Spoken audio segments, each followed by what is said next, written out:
கொலுசு தட்டி நான் நல்ல வீடு செய்வேன்.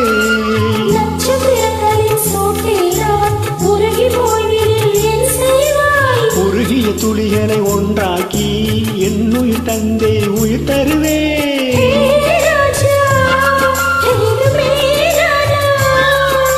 ஏ பெண்ணே, தினம் நீ செல்லும் பாதையில் முள் இருந்தால் நான் பூவிருப்பேன் என்னை. நான் நம்புகிறேன் உன்னை.